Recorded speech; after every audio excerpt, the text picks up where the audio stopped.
Hello students, कैसे हैं आप सब लोग। आज का जो अपना नया टॉपिक है वो है, लास्ट टॉपिक में अपन ने डिस्कस किया था रिलेशंस ऑफ पार्टनर।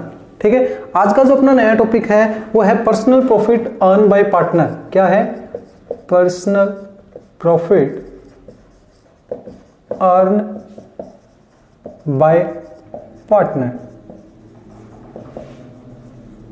लेकिन इससे पहले दो छोटे छोटे से टॉपिक दे रखे हैं जो ज्यादा इंपॉर्टेंट तो नहीं है, लेकिन डिस्कस कर लेते हैं इससे पहले। और वो दो टॉपिक्स क्या है? सबसे पहला टॉपिक है पार्टनरशिप प्रॉपर्टी। क्या है?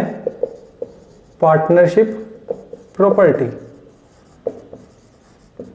अब ये प्रॉपर्टी वर्ड क्या है? प्रॉपर्टी वर्ड आप सब लोग जानते हो। मैं आपसे पूछूं कि आपकी प्रॉपर्टी क्या है या आपके पेरेंट्स की प्रॉपर्टी क्या है, तो आप बोलोगे कि सर हमें जो इनहेरिटेंस में मिली है, हमें जो विरासत में मिली है, हमारे बाप दादा से, पुरखों से हमें जो मिली है, एक तो वो हमारी प्रॉपर्टी है। दूसरी सर हम लोगों ने मेहनत करके जो कमाया है उससे जो खरीदा है वो हमारी प्रॉपर्टी है। और तीसरा क्या?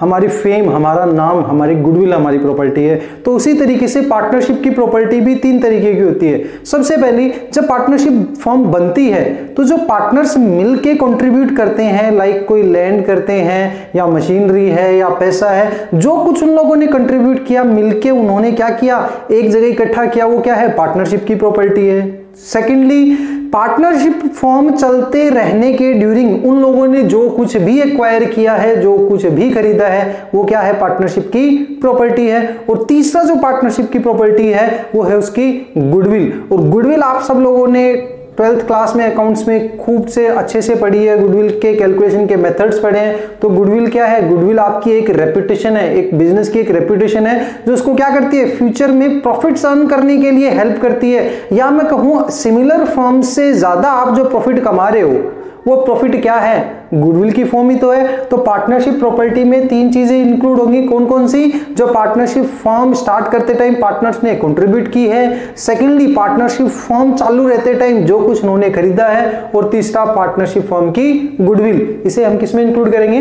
पार्टनरशिप प्रॉपर्टी में। क्लियर है? दूसरा जो छोटा सा टॉपिक इससे पहले दे रखा है वो दे रखा है एप्लीकेशन ऑफ पार्टनरशिप प्रॉपर्टी। क्या?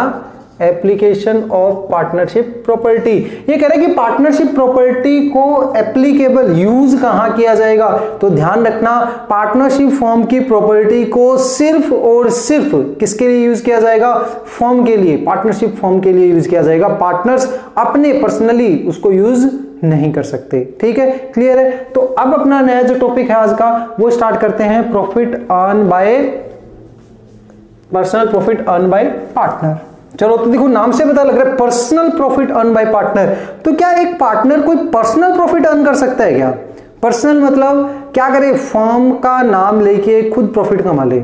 ठीक है, तो इससे पहले हम ये समझेंगे कि क्या कोई पार्टनर फर्म में रहते हुए कोई बिजनेस कर सकता है। तो दो तरीके के बिजनेस हो सकते हैं, ध्यान रखना। एक तो वो पार्टनर फर्म का सेम बिजनेस कर रहा है, इट मींस कंपीटिंग बिजनेस कर रहा है। और एक जो फर्म का बिजनेस है उसके अलावा कोई बिजनेस कर रहा है। तो मैं ध्यान देता हूं सबसे पहले कि भाई अगर वो जो बिजनेस फर्म कर रही है ना, वो ही बिजनेस वो क्या करे? खुद भी करे। तो आप सोचो कि अगर वो सेम बिजनेस कर रहा है तो जब भी उसे कोई ऑर्डर मिलेगा तो वो सबसे पहले उस ऑर्डर को कहां से फुलफिल करवाने की कोशिश करेगा? अपनी तरफ से। क्यों? क्योंकि वहां तो सारा का सारा प्रॉफिट उसी का है। और अगर फर्म से करवाएगा तो प्रॉफिट डिस्ट्रीब्यूट होगा। तो इस केस में तो फर्म को नुकसान है। तो फर्म क्या बोलेगी? नहीं भी, हम तेरे को ऐसा नहीं करने देंगे। और अगर उसने ऐसा कुछ किया है तो उसे सारा का सारा प्रॉफिट किसको देना पड़ेगा?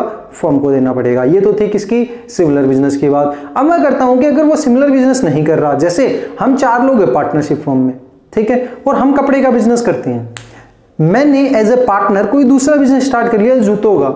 क्या फर्म को उससे कोई प्रॉब्लम हो सकती है? सोचो भाई, नहीं सर, क्यों होगी? क्योंकि हम तो कपड़े का बिजनेस कर रहे हैं, तो जूतों से क्या प्रॉब्लम है? लेकिन एक बात ध्यान रखना, अगर कोई भी पार्टनर अपने बिजनेस, पार्टनरशिप फर्म के बिजनेस करते टाइम अपना भी कोई बिजनेस करता है, भले ही वो बिजनेस सेम नेचर का ना हो, फिर भी उसे फर्म को क्या करना पड़ेगा? डिस्क्लोज करना पड़ेगा। तो इस केस में अगर मैं डिस्क्लोज कर देता हूं कि मैं जूतों का भी बिजनेस कर रहा हूं तो वो प्रॉफिट मेरा होगा।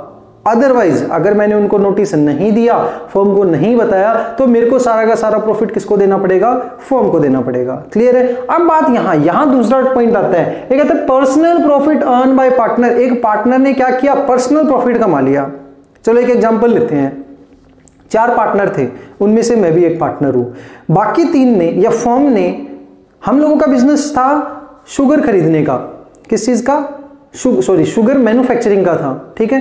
तो उसके लिए गन्ना खरीदने का काम जो था वो फर्म ने या पूरे पार्टनर्स ने मेरे को दे रखा था कि भैया तू खरीदना शुगर कैन, क्योंकि शुगर कैन से क्या बनेगी? शुगर बनेगी। मेरे को पता लग गया कि इन फ्यूचर में शुगर कैन महंगा होने वाला है। मैंने क्या किया, बहुत सारी क्वांटिटी में खरीद के अपने गोडाउन में रखवा दिया। क्लियर है। और जब फर्म को रिक्वायर्ड हुई तो मैंने मार्केट रेट पे, मैंने ज्यादा नहीं ली, जो रेट मार्केट में चल रही है उसी रेट पे मैंने क्या कर दिया, फर्म को सप्लाई कर दिया और मैंने प्रॉफिट कमा लिया। इस बात का पता लगा पार्टनर्स को। अब मेरा क्वेश्चन ये है कि जो प्रॉफिट मेरे को हुआ है वो प्रॉफिट मैं रख सकता हूं या मेरे को फर्म को देना पड़ेगा? तो आप ध्यान दो, मैंने कौन सा प्रॉफिट कमाया? Personal profit. तो अब आप बोलोगे सर इसमें दिक्कत कहां है?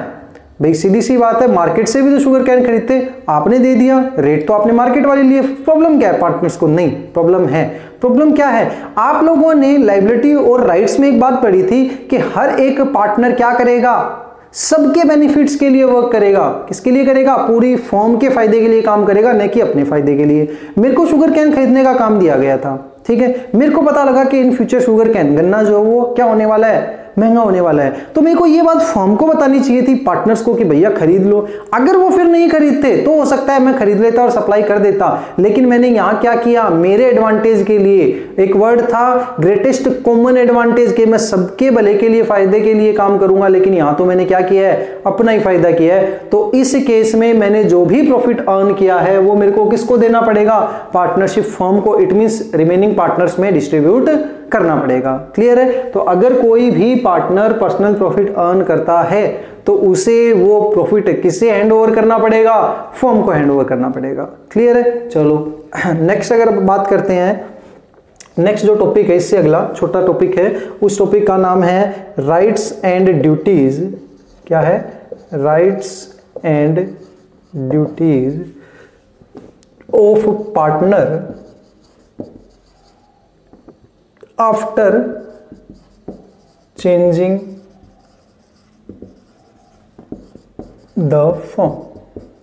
ध्यान दीजिएगा भाई, rights and duties of partner after changing the firm.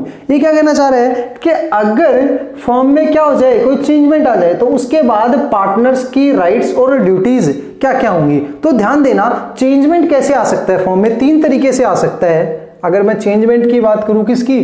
Changement की। तो चेंजमेंट का पहला तरीका आफ्टर अ चेंज, 3 तरीके से अगर मैं बात करूं, after a change in the firm, ठीक है।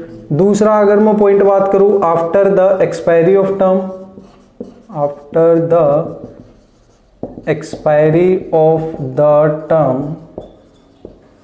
और थर्ड जो है वो है where additional undertaking, where additional undertaking are conducted.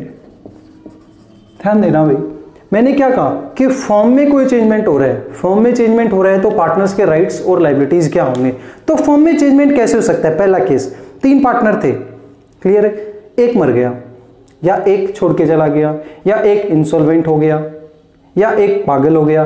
तो उस केस में जो रिमेनिंग पार्टनर्स हैं उनके राइट्स और ड्यूटीज कैसे होंगे? तो ध्यान देना, जब भी फर्म में रिकॉन्स्टिट्यूशन होता है, रिकॉन्स्टिट्यूशन कैसे हो सकता है? एडमिशन से हो सकता है, रिटायरमेंट से हो सकता है, डेथ से हो सकता है, इंसॉल्वेंसी से हो सकता है। तो उस केस में पार्टनर्स के राइट्स और लायबिलिटीज वो ही रहेंगे जो फर्म में कॉन्स्टिट्यूशन में चेंज होने से पहले थे। बस क्या होगा? प्रॉफिट शेयरिंग रेशियो चेंज हो सकता है। राइट्स एंड ड्यूटीज की बात हो रही है यहां, नॉट प्रॉफिट रेशियो की।